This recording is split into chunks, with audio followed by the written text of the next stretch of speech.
ഇന്ന് ചിത്തിരപ്പൂക്കളം ഇടേണ്ട ദിവസമാണ് ല്ലേ? ചിത്തിരപ്പൂക്കളം പണ്ടത്തെ ആൾക്കാർ പറയുന്നത് നമ്മുടെ തുളസിയും മുക്കുറ്റിയും വെള്ളപ്പൂവും മാത്രം മതി ഇന്നത്തെ ദിവസം എന്നാണ്. പക്ഷേ ഞങ്ങൾ ഇന്നലെ തന്നെ പൂ പറിക്കാനൊക്കെ പോയി, വെള്ളപ്പൂ ഒന്നുപോലും എനിക്ക് കിട്ടിയിട്ടുണ്ടായിരുന്നില്ല. പിന്നെ ഞാൻ മഞ്ഞപ്പൂവും കാക്കപ്പൂവും ചെമ്പരത്തിയും കുറച്ച് പച്ച ഇലയൊക്കെ വെച്ചിട്ട് ഇന്നത്തേത് കംപ്ലീറ്റ് ആക്കിയിട്ടുണ്ട് കേട്ടോ. പക്ഷേ ഇന്നാണ് എനിക്കൊരു കാര്യം മനസ്സിലായത്. ഞാൻ വയനാട്ടിലായിരുന്ന സമയത്തൊക്കെ തലേന്ന് ഞങ്ങൾ പൂ പറിച്ചിട്ട് രാവിലെയാണ് പൂ ഇടുക. ഞങ്ങളുടെ പൂവിന് അങ്ങനെ വാട്ടമോ ഒന്നും സംഭവിക്കാറില്ല. പക്ഷേ ഇവിടെ വന്നിട്ട് അങ്ങനെ ചെയ്ത സമയത്ത് ഈ രാവിലെ പൂവൊക്കെ വാടിപ്പോയി. എനിക്ക് തോന്നുന്നു ക്ലൈമറ്റ് വ്യത്യാസം ഉള്ളത് കൊണ്ടാണ് കേട്ടോ. എന്നിട്ട് ഇന്ന് രാവിലെ അത്തമിടുന്നതിന് മുമ്പ് പോയിട്ട് പൂ പറിച്ച് കൊണ്ടുവന്നിട്ടാണ് ഇന്ന് അത്തമിട്ടിട്ടുണ്ടായത് കേട്ടോ നമ്മൾ.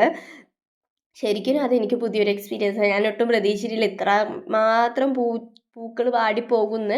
ഇവിടെ ചൂടാണ്. അവിടെ നമുക്ക് വൈകുന്നേരം ആയ രാവിലെ വരെ ഒരു മഞ്ഞല്ലേ, അപ്പോൾ ആ മഞ്ഞ് തട്ടുമ്പോൾ ആ പൂ അങ്ങനെ തന്നെ നിൽക്കുന്നതാണെന്നാണ് തോന്നുന്നത്.